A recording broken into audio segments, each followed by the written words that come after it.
I think a lot of times what holds people back is they don't know what to expect. And a lot of times when we don't know what to expect, we might think kind of worst case scenario. That first step is just meeting with someone to gather just some of that information, and then meeting with a clinician to go ahead and go over your background, everything that's going on in your life. That way we can figure out the best way to meet your needs. We don't turn any of our patients away for a lack of payment or anything like that. You don't have to pay anything up front to access care, which is really amazing and a little bit different than some other resources in the community. Anyone can walk in through our doors and they can get the access to the same treatment that anybody else would. And then also if our patients need some resources like housing or help with employment, we're able to help link them to resources.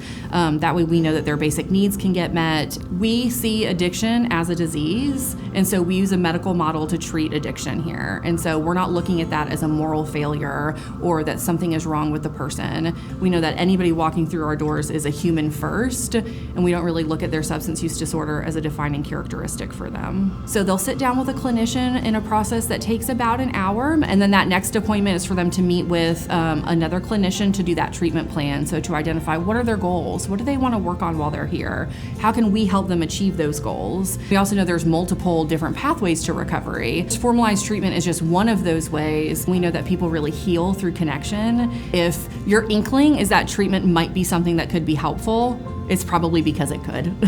What we really want to do is we want to empower people to be able to make that choice for themselves before maybe a formal referral is something that has to be processed, maybe requiring someone to come into treatment.